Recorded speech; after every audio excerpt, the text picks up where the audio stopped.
Ти си се опитал да скриеш тиганчето от мама ли, бе, красавецо? Нали знаеш, че си глупавичък и няма как да ти се размине без една стабилна тупалка между зъбите? Мали, имаш късмет, че спиш, ти си нямаш представа какъв късмет имаш, че спиш. Класната ми каза всичко. Разбираш ли, класната ми каза всичко. От до какво...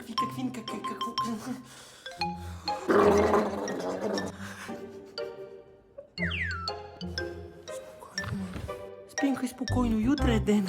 Обаче може и за тебе да няма утре. Нямам търпение да се събудиш утре сутринта и да си поговориме с тебе насаме като майка и като син, разбираш ли? Всичко ще бъде наред, нали така?